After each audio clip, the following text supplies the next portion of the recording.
Bibliophilic Internet Addicts, my name is Adriana, and today I am here to bring you guys my January wrap-up. So, in January, I read a total of 10 books and 1 novella. I don't want to make this video long, so let's just get straight into it. The very first book that I read in 2014, I completed on New Year's Day, and that was The Fault in Our Stars by Mr. John Green, which is of course tearing up our hearts right now on the internet because that trailer was perfect. I don't want to talk about this book at all because I actually made a review of this book, my very first review on BookTube ever, and I really like it, and I hope you guys will go watch it because it is one of my favorite books in the whole world, and I love talking about it and expressing my love for it. If you would like to know more about The Fault in Our Stars, if you don't know what it's about, or if you would just like to hear some more of my thoughts about that, I will leave the link to my The Fault in Our Stars book review in the description. For wrap-up purposes, I gave this book 5 out of 5 stars. So,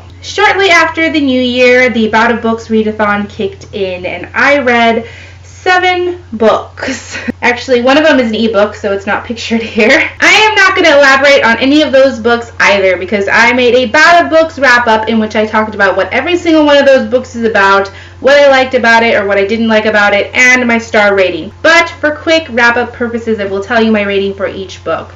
I gave Lock and Key by Sarah Dessen, I think, 4 out of 5 stars. I gave Along for the Ride by Sarah Dessen 4 out of 5 stars as well. I gave The X Games by Jennifer Eccles 2 out of 5 stars. Did not like this reread. I gave Sisters Chicas 4 out of 5 stars. It's really good Hispanic literature and I strongly recommend it. I gave The House of the Scorpion by Nancy Farmer 4.5 out of 5 stars. This is an amazing story. I also really recommend you check it out. And then I gave Tigerlily by Jodi Lynn Anderson 4.5 out of 5 stars as well. I really love this book so much that I actually made a review video about it. So I will leave that link in the description as well if you would like to check that out. Tigerlily is probably one of my favorite books that I read out of all of January. I love it so much. It's a fairy tale retelling of Peter Pan. I should stop talking about it. Just go see the review if you want more information. It's really good. The book is really good. I don't know about the review. How you feel. Okay, whatever. And then I gave The Ocean at the End of the Lane by Mr. Neil Gaiman 4 out of 5 stars. If you want to know more about what those books are about and my thoughts and such,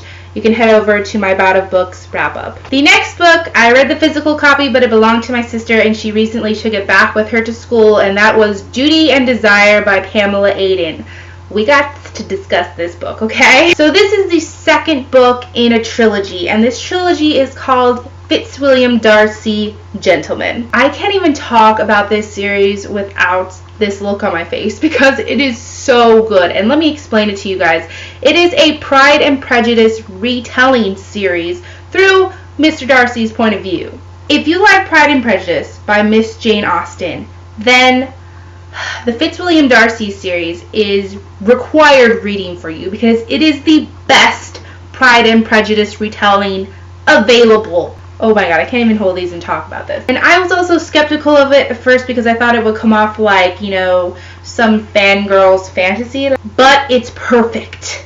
It is literally perfect, you guys. The language, the way Pamela Aden writes is exactly the same way as Jane Austen writes. Like, sometimes I'm reading it and I'm like, I feel like Jane Austen wrote it herself. It's so good. It's so authentic. You can tell that this author has really done her research and she's really passionate about Pride and Prejudice just like the rest of us. So this is that in-between time. There's a section in Pride and Prejudice where Mr. Darcy is not there at all. And Duty and Desire endeavors to tell you what he is doing that whole time. And it is crazy. Fitzwilliam gets into some crazy shite, let me tell you, okay? I gave this book 5 out of 5 stars. It was absolutely incredible and it was perfect. What I really loved about this book was that Elizabeth Bennet wasn't really in it at all. It's really all about Mr. Darcy because in the first book you get to see him interact with Elizabeth. You know, he meets her for the first time and, you know, they have some social interaction and all that. But this book is really all Mr. Darcy and all these side characters that you've come to know and love. Even though he hasn't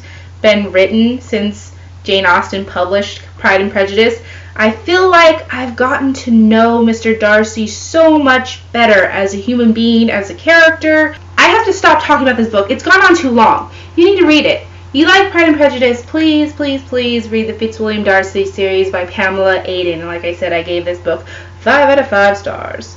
because it was obviously, I've been talking about too long. Okay, the next two books that I want to talk to you guys about are both in a new and upcoming fantasy series, and those are books that belong to the Kingdom of Abel series. The first book is called A Journey Not Their Own, and the second book is called The Song of the Silent. They are both by this author. I'll put his name here. I don't want to butcher it because it looks like an epic name. The author contacted me and he asked me to read these books and review them, and I'm so glad he did because it is an amazing fantasy series. I don't really want to talk anymore about it right now. I will be making a full video about it because I have so much to say. I will leave links below for both of those books if you would like more information about it, and I will leave a link to the author's website as well. And I gave the first book, A Journey Not Their Own, 3.5 stars out of 5, and I gave The Song of the Silent 4 out of 5 stars. So a big thank you to the author for sending me those books. He's a great guy, and I just really enjoyed reading both of these books this month. And the last book that I would like to talk to you guys about is a novella, and that is a Throne of Glass novella. So that is called The Assassin and the Pirate Lord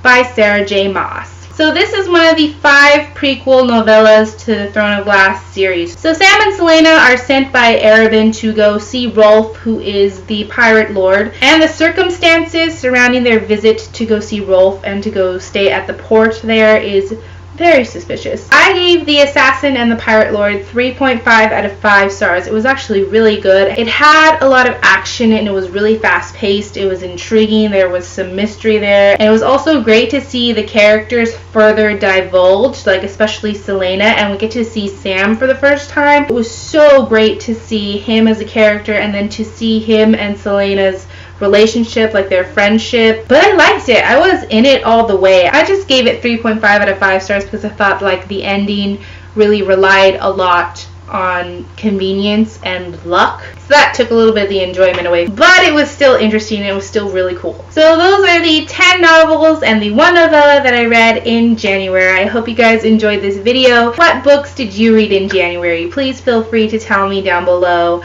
I would love to hear from you guys. Thank you guys for watching, and I will catch you on the flip side of the page.